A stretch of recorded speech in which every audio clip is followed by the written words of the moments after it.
Blacksmithing, as in life, is full of challenges, and that is particularly true if you are on social media. Welcome back to Black Bear Forge. It seems like blacksmiths on social media like to throw out little challenges to each other, and that's a great way to participate in the blacksmithing community. It's a great way to challenge your own imagination and learn new skills because somebody else says, "Can you do this thing?" or "What can you do with this thing?" Now recently we've looked at the Mankey Tank Challenge, which was just a bit of fun, and we've looked at the 150 millimeter challenge, which was a fairly serious project, and if you haven't followed that challenge on Instagram, it would be worth setting up an Instagram just to follow hashtag 150 millimeter challenge. There was some spectacular work done all out of a piece of, or 20 millimeters by 20 millimeters by 150 millimeters long bar. Same size, just depends on what part of the world you're in. That was the only requirement. You could use just that one bar. You couldn't add any material. You couldn't use any different materials. That was all there was to it. And Hereford College did an art show about all the stuff that went into that challenge. Spectacular community involvement, well worth taking your time to go look at it. I'll try to put a link down in the video description for that particular challenge. I don't know if you can do an Instagram hashtag search like that if you don't have an account, but click on that link. If it works for you, you get to see a lot of really spectacular work. Now today's challenge is a little bit different, but it's sort of the same idea, and it comes from the Blacksmith's Pub podcast. Now I apologize, I have never listened to the Blacksmith's Pub podcast, but I think I'm going to have to do that. In fact, I've never listened to any podcast, and I really should, because I know there's some great stuff out there. And this challenge is referred to as the Pub Spoon Challenge. And the only requirement is that you use a piece of 3/8 square bar. So that'd be 10 millimeter square bar if you're in that part of the world. As far as I can tell, there is no requirement for the length of the bar. There is no requirement of what you do with it. You just have to make a spoon out of it. So I went out into one of my old buckets of scrappy bits and I pulled out this piece of 3/8 or 10 millimeter square bar. And it is 5 1/4 inches long, so that's 135 millimeters long. Again, I don't think it matters. I'll try to add the hashtag for this down there in the description as well. Some of the ones I've seen I think had wooden handles, some of them are longer, some of them are shorter. The only requirement, as far as I know, is use this size bar and make a spoon out of it. So let's go get the forge hot and let's make ourselves a spoon.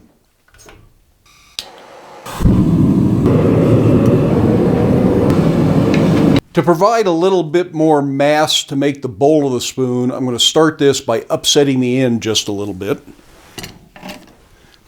And before I do that, I'm going to cool off the part I don't want to upset.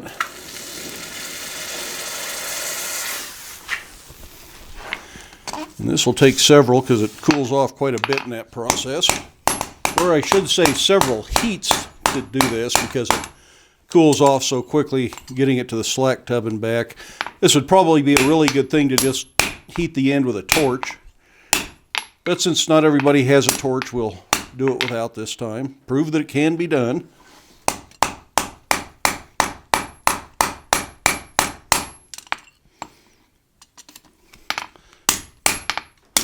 It's going to buckle no matter what you do, so make sure you straighten it. It also doesn't hurt to kind of bevel the ends every now and then. This is the reason that so often it's easier to start with a bigger piece of material, but keeping with the challenge, we're going to use what the challenge requires.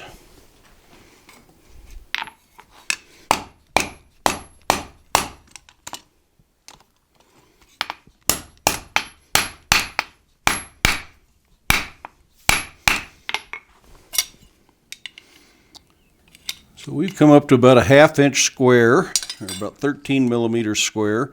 That's probably not bad for what I want to do. So the next thing we'll do is isolate what will be the spoon bowl from what will be the handle. Now my overall design for this spoon, I think I want to go with a long tapered handle. I want to make it octagonal, so I'm going to start by tapering it to 1/4 inch right behind the bowl, draw that out till it's about a 5/16 square bar at the very end of the handle. Then I'll turn it into octagon, and we'll probably put some kind of a little finial end on the end of the handle. However long that ends up being, that's just however long it'll be. and then we'll forge the spoon end out of it. Now, this particular spoon design actually comes from one that a gentleman in the United Kingdom had made for me years ago. It was a spoon swap, just random draw names. And the person who drew my name to send me a wooden spoon sent me one very similar to this, except it was hand carved. So this one will be hand forged. Now, to isolate this mass, I want to forge it between the edge of the anvil and the edge of the hammer. Put the mass over there and just straight down. I want to line these edges up as I do this. It's real easy to sneak the hammer over the edge and get it uneven, but this is real good practice. So that's a start. And of course we get a little bit more work done when we're not talking about it. Or we can at least forge while we're talking about it.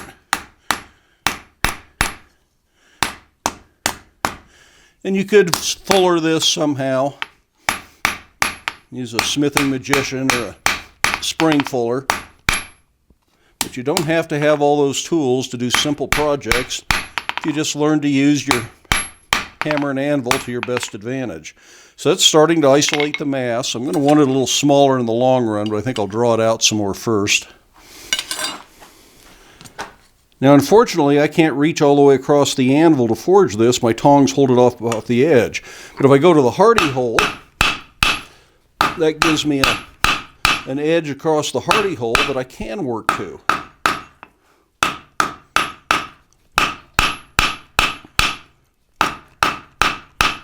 You can also draw this out under the horn, but it's such a small piece to draw out. Doing it flat at the anvil doesn't really bother me. Now, you don't want to work this too cold. This is a good place to get a stress crack. So now that this is cooling off, I'm going to go back to the fire. And you can see we're a little bit closer to that stretching all the way across. It won't be long.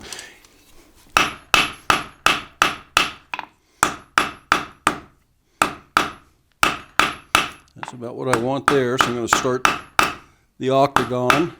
This will probably need refinement as we get closer to finished.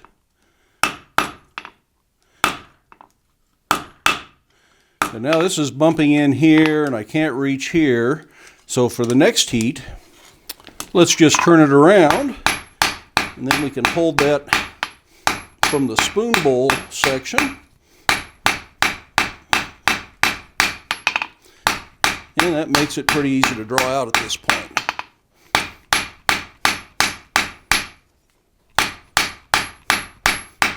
Don't lock yourself into one approach on these things. Think about how you can come at it from a different side, a different angle.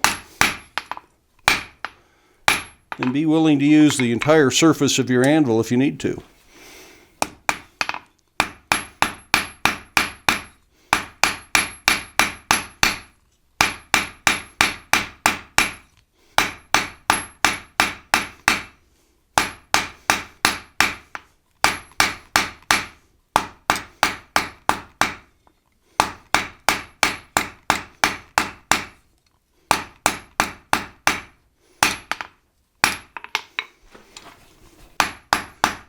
You're getting quite close to what I want.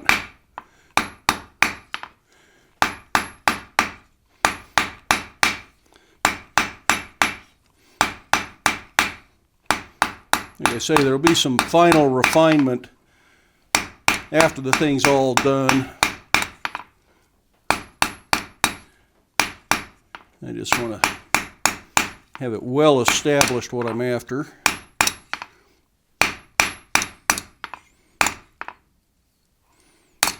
Just a little bit of straightening here.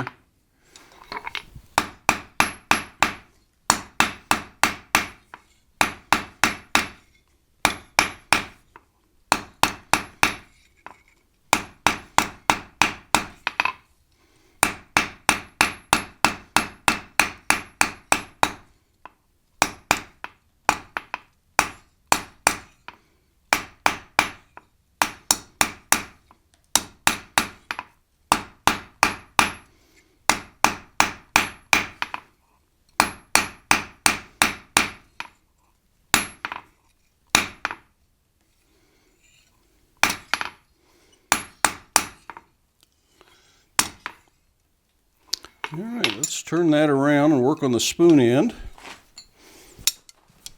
I keep switching tongs as the size changes. So I want to start just by spreading the mass out. Go to my cross peen. Start working right in the center, then spread to the edges. This will take several heats.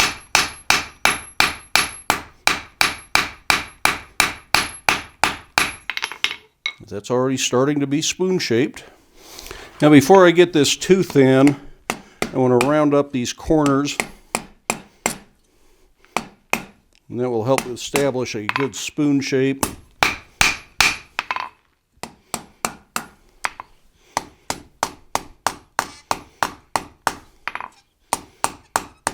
That way as I thin it, it should be more like a spoon and less like a mini spatula. And we just keep spreading it whatever direction it needs to be spread. I can use the corner of my hammer sort of like a peen to spread lengthwise.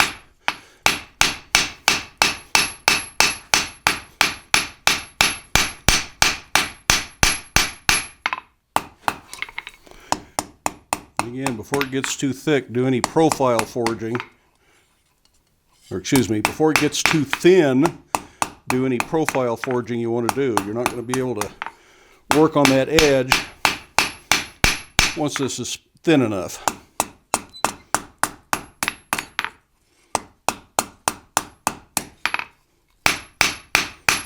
It's definitely taking on a spoon shape.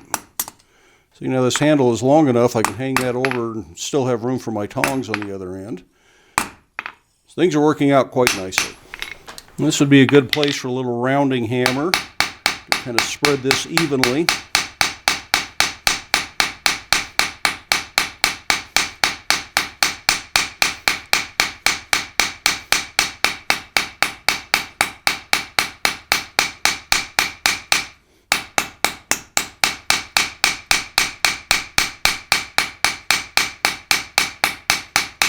It might still be thick enough to work the profile down just a little, but not much. Then of course some filing will be in order here. I'll probably do some before we shape the bowl of the spoon, just to make sure.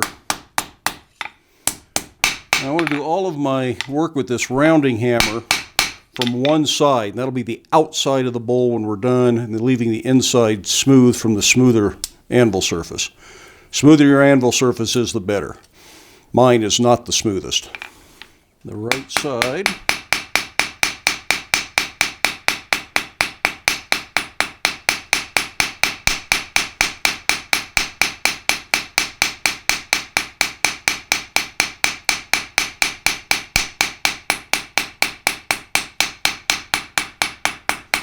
This is probably thin enough now. Just little planishing blows, try to get a nice smooth, even texture. But you want them even and not just big dents. So the next thing we want to do is let that cool, file the profile, make sure it's cleaned up. I can see this. The shoulders here aren't perfectly even, so we'll take care of that. And then we'll shape the bowl of the spoon. So let's do just a little bit of filing to clean up the profile of the spoon and to create our finial on the end.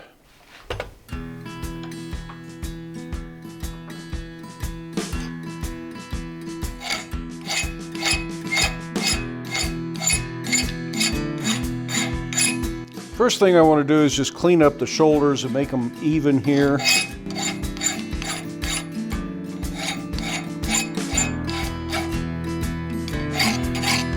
Just a little bit of filing on my handle just to make sure it's smooth.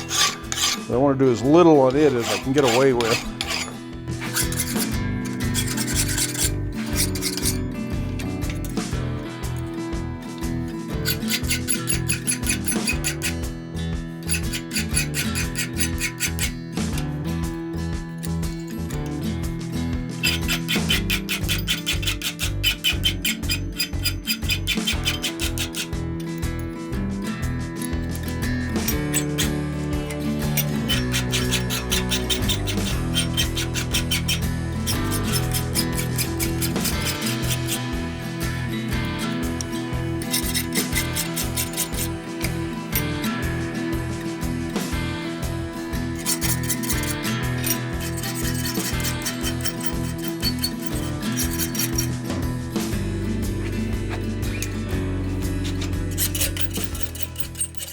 For the finial, I want to cut a little band around here, and then it'll have kind of a little diamond-shaped finial on the end that will file in. I'm just going to use the edge of the half-round file.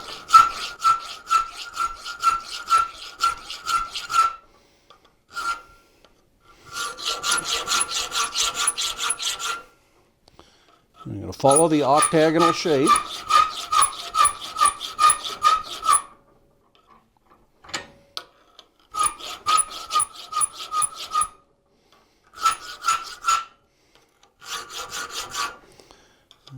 And roll the file in to soften the edges a little bit.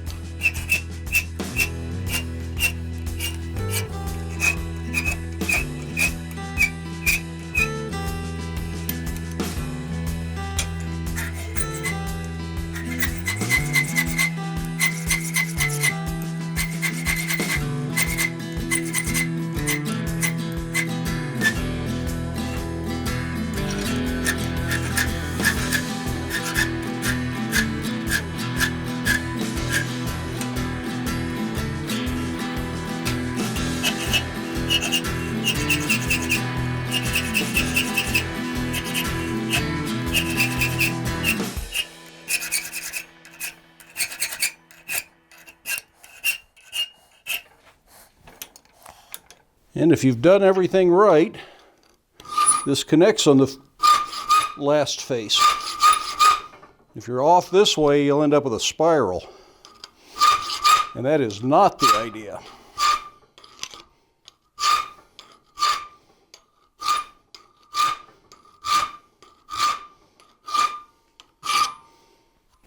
Now I just want to file this down so it forms a dull point.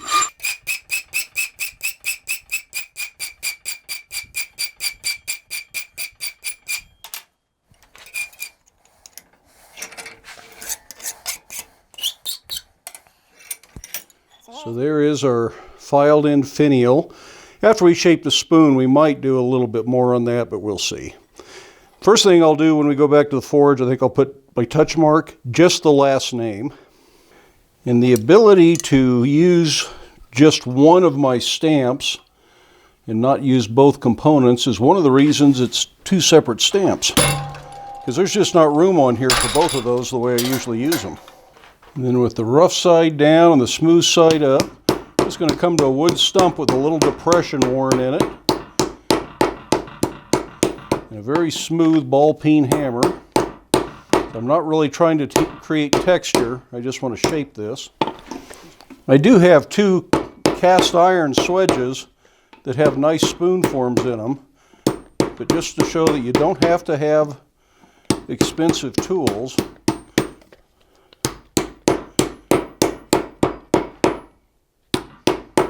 Of course, you have to kind of like the smell of wood smoke if you do it this way. I'm also putting a little back bend in there by leaving the bowl flat and the handle flat. Or leaving the handle flat, I can force the bowl flat into the swedge there. And I kind of like that shape. That's pretty much it. I might try to bring this in a little bit more right there. So I'm just going to make that roll over a little intentionally there.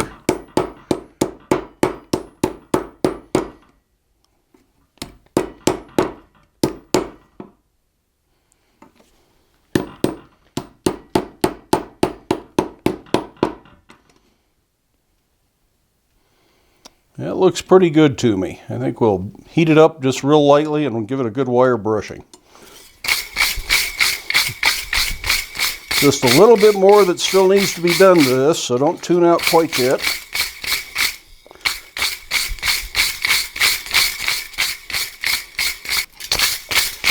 There will be a close-up of the finished spoon at the very end of the video. So if you want to see that, you have to watch the end. The next thing I want to do is lightly planish this and just clean it up a little bit. And there are all sorts of specialized tools you can use for planishing. This is just a ball punch that I would use for dishing roses or something, which is just a ball bearing that was very ugly brazed to the top of a bar. No big deal. It's lasted me for about 30 years now. And I'm just going to use a smooth-faced hammer and just light overlapping blows over the entire surface just to kind of refine the shape here. This isn't required. I just want to make sure it's smooth. And that also will take out some of the ripples in the edge.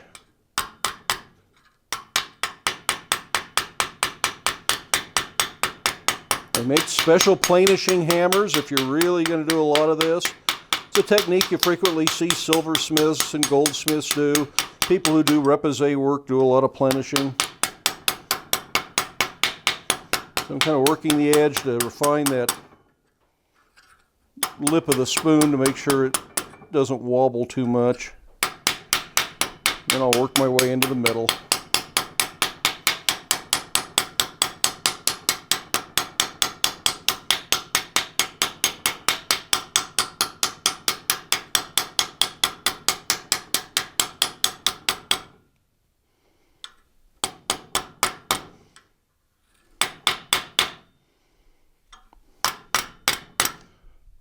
On the really thin material, this also helps work harden it a little bit and make it a little bit stiffer. This spoon is thick enough that's not a big deal. My very last concern is, are there any sharp places on here? And it's just a little bit on the sharp side. Probably not enough to cut you if you were eating with it, but it's enough to feel uncomfortable. So I'm just going to knock that down a little bit.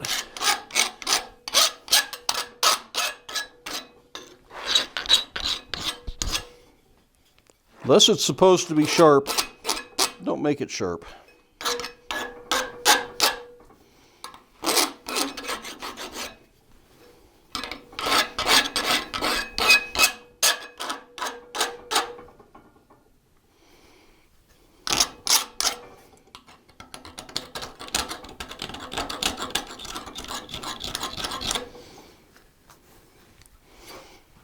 And then if there's any touch-up in here to do, but I don't think there is. So that is completed as far as the work goes. The next thing I'm going to do is heat it back up, and I'm going to put some beeswax on it because I consider that a food-safe finish. You can use any edible oil you want, and then I'll meet you right back here at the bench. A little block of beeswax, just hot enough to melt it. It's okay if it smokes a little bit. Think of forged iron cooking utensils or eating utensils like you do cast iron, and treat them about the same. So wax is a good initial finish, and just lightly coat it with a edible vegetable oil when you use it, if you use it. So that's pretty much all there is to making our little Pub Challenge spoon. Now I think this is because it's the Blacksmith's Pub podcast is why it's a pub spoon, not because these are used in a pub anywhere. After looking at a bunch of the posts on Instagram about the Pub Spoon Challenge, I think it was originally meant to be a flux spoon. I'm not absolutely positive about that. So this would be a good flux spoon. Personally, for a flux spoon, I'd like a little longer handle so my hand stays away from the heat. But that's all I've got for now. Like I said, you're going to need to stick around to the last 15 or 30 seconds of the video to see the finished product. That's usually when I show the close-ups. So if you're skipping out right about now in the videos, you're missing those close-ups of the finished product. If you don't want to listen to me talk for the last few minutes of the video, just skip ahead and you can see the finished picture. But here is the spoon I did. Here's the one that was inspired, the one Alex made for me years ago. This is my favorite wooden spoon to eat with, and this one certainly is inspired. The proportions aren't the same. Who knows, one of these days maybe I'll make another one and actually bring this one to the shop when I start, instead of going up to the house when this one's cooling at the very end. But in that final image, I'll show both spoons side by side so you can see them both. Hope you enjoyed the video. Give it a thumbs up if you did. If you haven't done so already, I would love it if you hit that subscribe button. Feel free to stick around, watch a few of the other videos, share the videos with your friends. But then by all means, make time in your day to get out to your shop, make something, but stay safe, wear your safety glasses, and we'll see you for the next one.